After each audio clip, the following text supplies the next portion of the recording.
Hola a todos y todas, bienvenidos nuevamente al Rincón de Atso, lugar de podcast y videopodcasting realizado por el Grupo Sociedad y Estado Ángela María Fernández, que participa en el Centro de Estudios Históricos y el Instituto de Ciencias Sociales y Humanas de Doble Dependencia, con el CONICET y la Universidad Nacional de Mar del Plata. En la dirección, Francisco Colonna, productor ejecutivo, Max Van Haubart, diseño gráfico, Florencia Benítez, musicalización, Juliana Quiñones, y en la locución, Roque Colonna.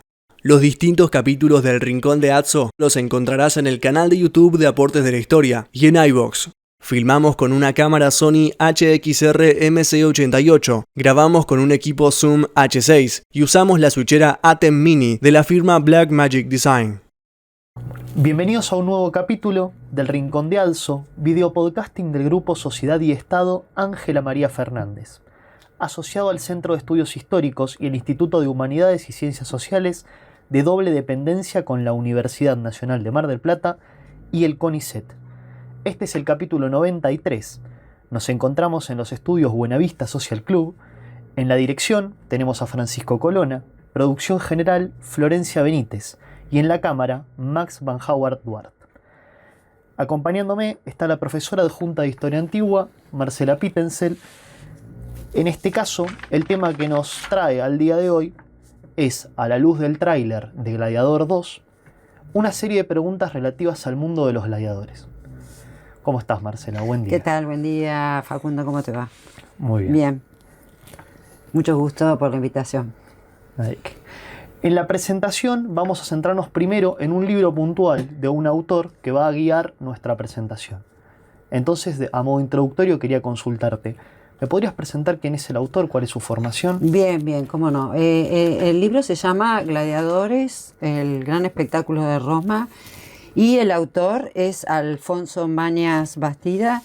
Es un granadino, nació en la ciudad de Baza, es doctor con mención europea en Historia Antigua por la Universidad de Granada y aparte integra un grupo de profesores que se dedican a dar y enseñar la historia del deporte y aparte es investigador de la Universidad de Granada. Él en su momento fue becado por el ministerio, lo que le permitió defender su tesis doctoral sobre la munera gladiatoria en la Sapienza de Roma, lo que debido a su trabajo exhaustivo de investigación en distintas fuentes, le permitió obtener la mención cum laude por su tesis doctoral, calificada obviamente como sobresaliente. Bueno, es increíble el trabajo, increíble no, es un trabajo de muchos años en el cual ha analizado distintos tipos de fuentes y un trabajo muy exhaustivo. La edición está a cargo de la editorial Ariel. En la parte de historia. ¿Sí? Es una edición del 2012. Perfecto. En cuanto a lo que me mencionaste, el autor da clases de Historia del Deporte. Es profesor en Historia del Deporte. En Historia del Deporte. Sí, y su preocupación original fue, ver cómo funciona el deporte en la antigüedad, si hay deporte en la antigüedad. Así que va a analizar las Olimpiadas, para el caso griego, pero hace toda una serie de investigaciones para también pensar si el deporte, si el juego gladiatorio es un deporte.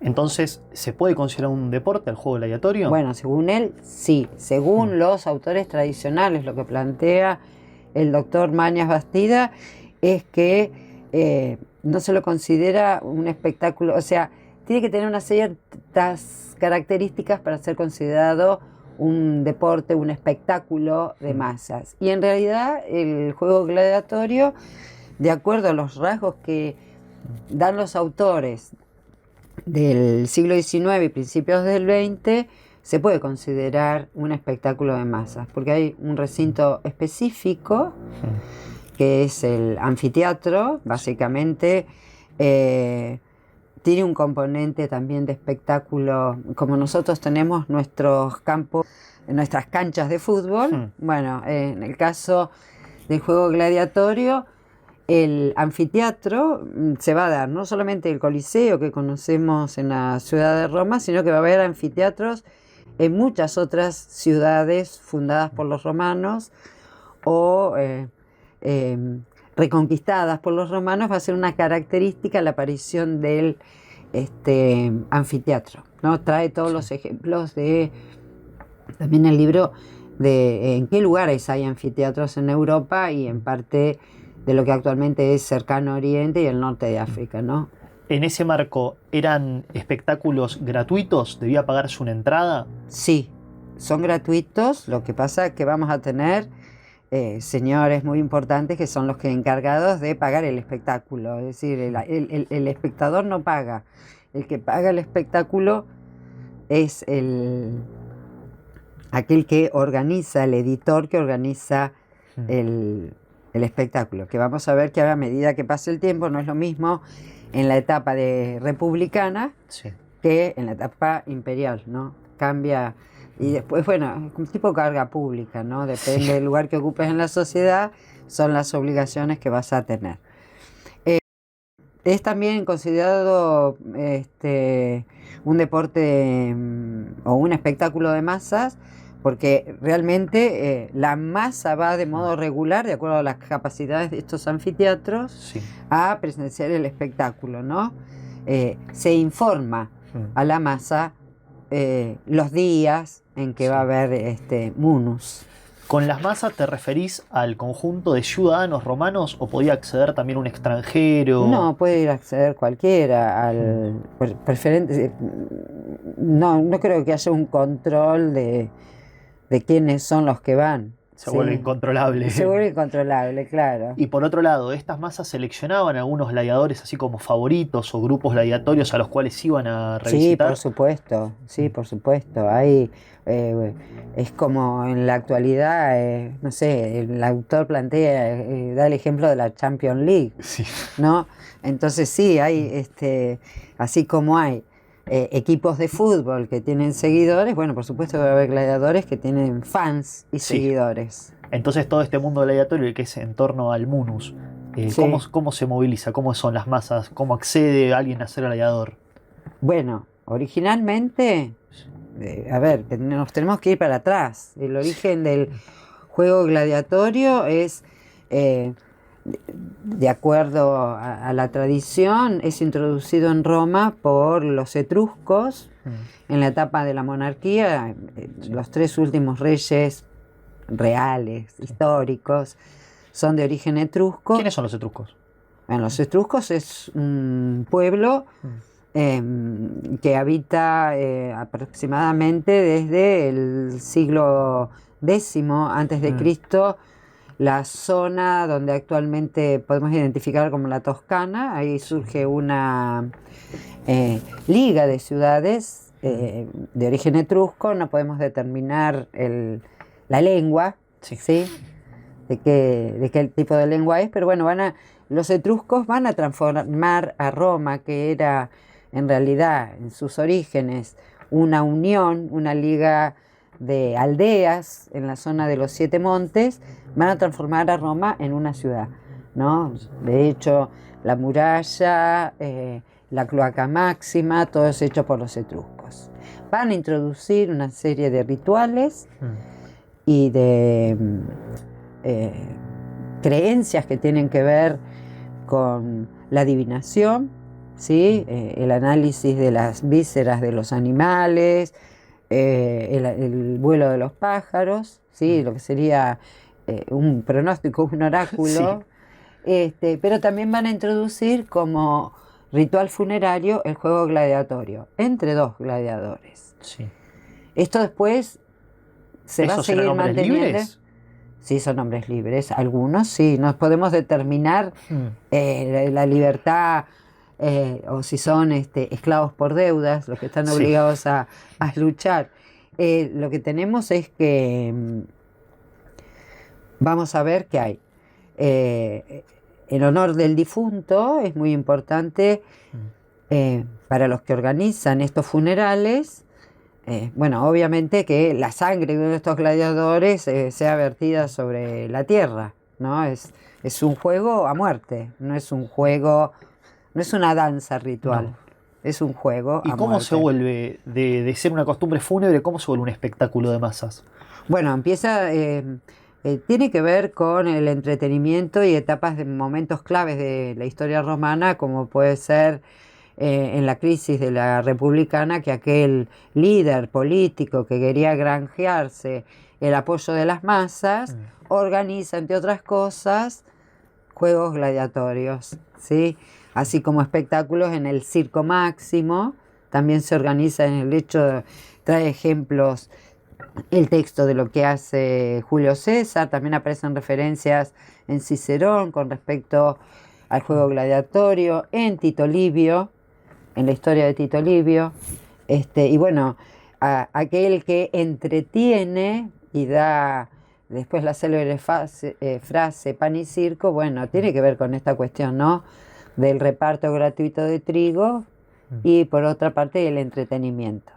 Entonces, en estos casos, pienso un poco en la presentación de este tráiler de Gladiador 2. Sí. El grupo que parece visualizarse está compuesto principalmente por personas que parecen ser esclavos. Bueno. Ellos traían estos esclavos de campaña y los insertaban en el Coliseo. Bueno, sí, ahí depende. Qué sé yo, en el caso de, por ejemplo, los gladiadores, vamos a tener distintos tipos de gladiadores, pero los gladiadores de origen tracio, Sí. por ejemplo, son introducidos y como un tipo gladiatorio por Sila, ¿no?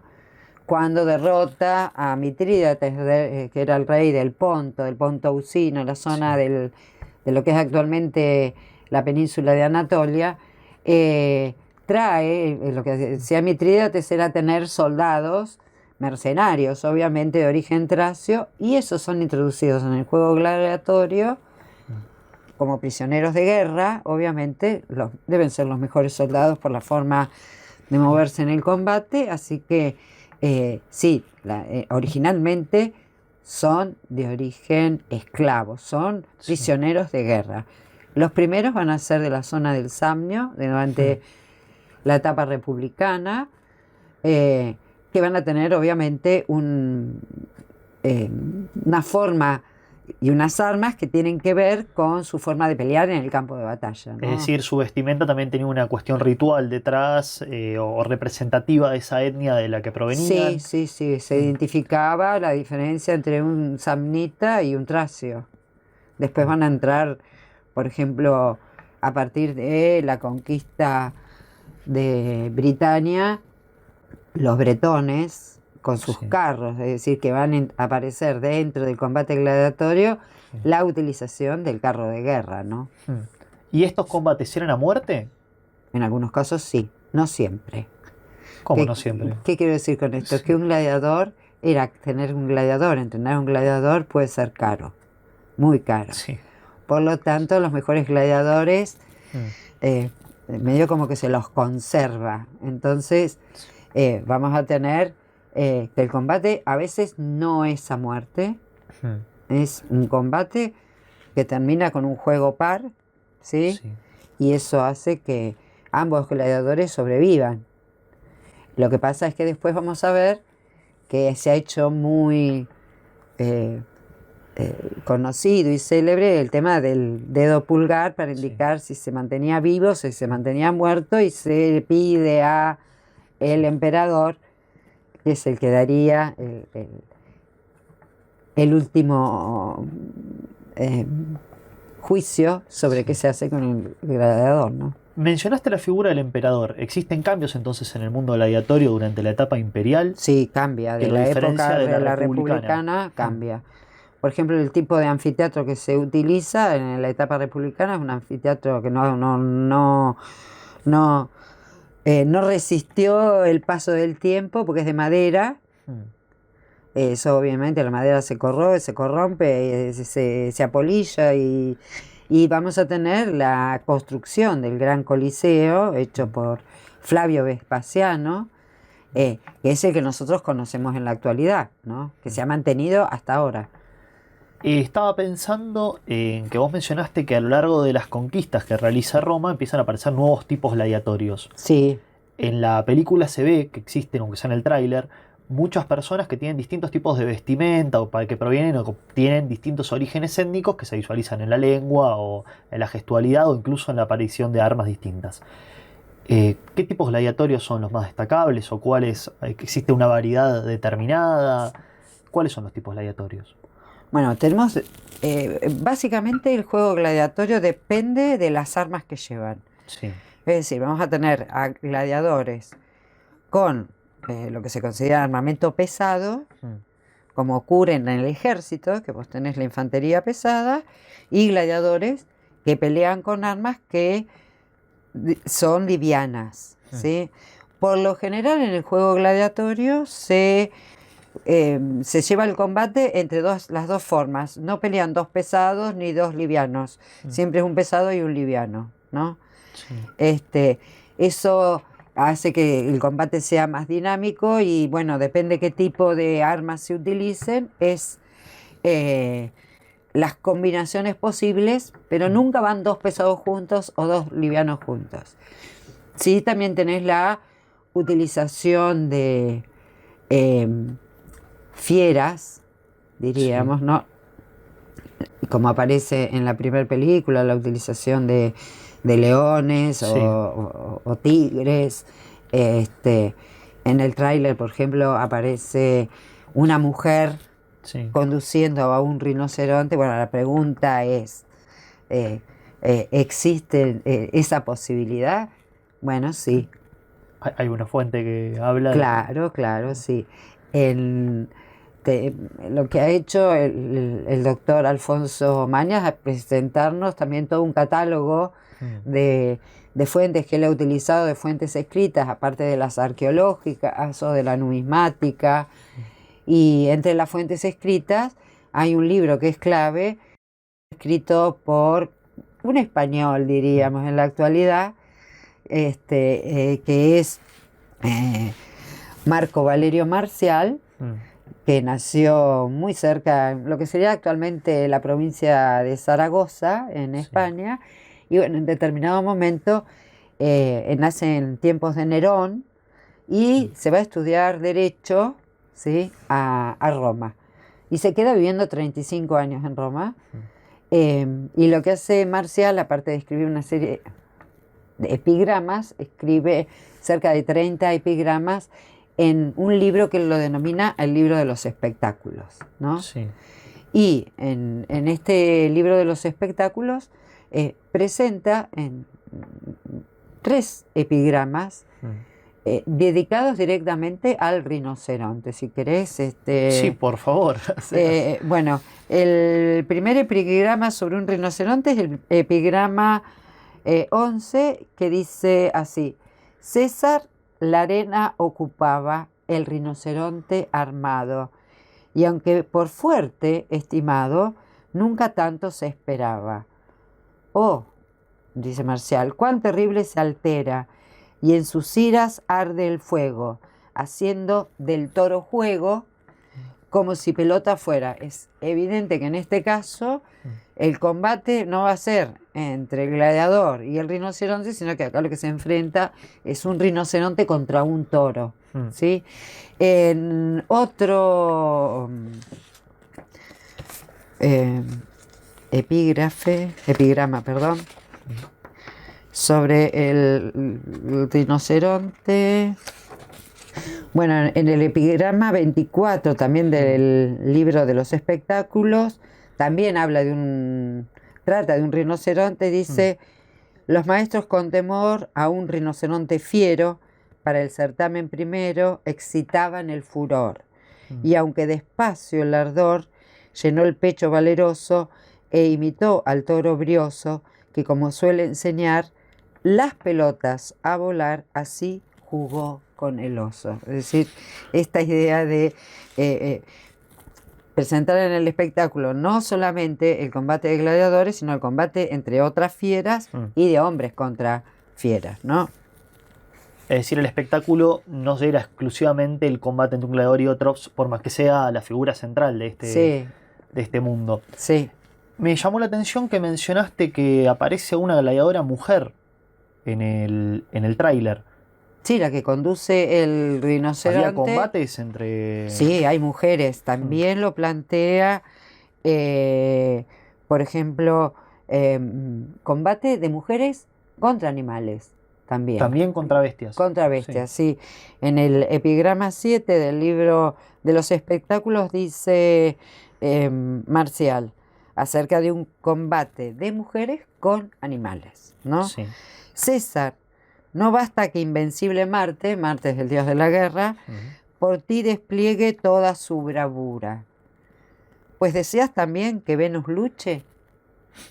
Es decir, aquí ya aparece la idea de que hay mujeres que combaten, ¿no?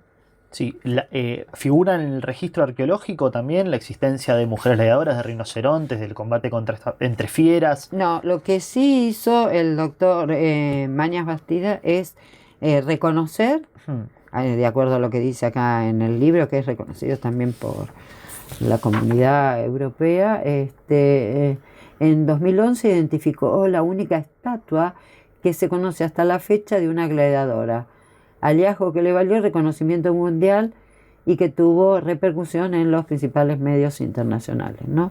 Como National Geographic, NBC, BBC y demás. Se halló una estatua. Hay una estatua de una mujer gladiadora. Es Sí. decir, que posterior a los combates o a modo de felicitar a este gladiador se realizaban estatuas, se realizaban festividades, es decir, escapa de lo que es el Coliseo. Sí, hay toda una vida después en el Ludus, pero es la vida privada de los gladiadores, que es en algunos casos muy interesante. Bueno, en otra ocasión podemos hablar Por de supuesto. un gladiador famoso, ¿sí? Bien. Tienen fama, ¿sí? Y tienen familia, porque uno a veces cree que no, que son esclavos únicamente. No, vamos a tener ciudadanos libres que son gladiadores. Perfecto. También. Respecto a las edades de las personas que iban a verlo, ¿le iban a ver todas las edades? ¿Era exclusivo para mayores de edad? No. También van niños. Porque hay algo que plantea el doctor Mañas, que es muy interesante. El espectáculo el momento de más auge del espectáculo gladiatorio es durante la etapa imperial. No significa que antes de la República no se haya hecho, pero la etapa imperial es como el momento en donde aumenta la cantidad de asistentes, la construcción del Coliseo ya implica una regularidad. O sea, no vas a hacer semejante obra para que no pase nada, ¿no? Con semejante cantidad de espectadores, ¿no? Pues cuando uno imagina el Coliseo, bueno, en términos nacionales y de lugares para deportes, es el Monumental. Sí, es el estadio Monumental. Entonces, abarca la posibilidad de ocupar esas gradas, que después también es otra cuestión, quiénes se sientan, dónde se sientan, no todos están en los mismos lugares. No, por supuesto. Pero lo que plantea el doctor Mañas es algo muy interesante. A partir del periodo imperial, no es que no hay más guerra. De hecho, nosotros sabemos que con Trajano el imperio llega a su máxima extensión, pero el deporte gladiatorio es una representación del mundo romano, es la guerra, ¿sí? Es el combate. Y lo que tenemos es que hay muchos de los asistentes que nunca han ido a la guerra y es el único momento cercano que tienen para ver lo que es la guerra, ¿no? Lo que es el combate. Por supuesto que nosotros tenemos que tener en cuenta que el combate del ejército romano es un combate en equipo. Sí. Es la legión, es la cohorte, es un soldado al lado del otro. Mientras que el combate gladiatorio recuerda esos combates individuales como en la época micénica, ¿sí? Entre figuras como Héctor y Aquiles, ¿no? Es el combate individual entre dos héroes. Eso es el combate singular. Es singular. Pero bueno, es una forma de combate que ya no existe más con el ejército organizado, pero que bueno, el público lo disfruta y por supuesto que van niños, infantes, a ver ese espectáculo. Y es el único acercamiento que tiene la guerra en este marco. Sí, real. Perfecto. Me queda una pregunta porque mencionaste la cuestión del Coliseo. Durante Sí. el tráiler se visualiza en un momento que el Coliseo está lleno de agua. ¿Eso es posible? Sí, claro que es posible. Tenían todo un sistema. De hecho, también aparece en los epigramas de Marcial. Existe la posibilidad de inundar el Coliseo y hacer lo que se denomina una naumaquia, un combate de barcos entre naves. Y después vaciar el Coliseo y dejar nuevamente la arena. Lo plantea acá en el epigrama 26. Dice: tardío espectador cualquier que fueres, venido de comarcas muy remotas. O sea, va mucha gente que no necesariamente es romana, o que es de la ciudad de Roma, que ves por primera vez aquestos juegos. No te engañen la lucha de los barcos, ni aquestas ondas a la mar iguales. Esto hace poco fue tan solo tierra. ¿Qué? ¿Dudas? Pregunta. Pues espera a que las aguas, al retirarse, acaben el combate. Y me habrás de decir al poco tiempo, aquí no ha mucho, se encontraba el Ponto, ¿no? Refiriéndose al Mar Negro, al Ponto Euxino. Perfecto. Bueno, hasta acá estaría el podcast de hoy.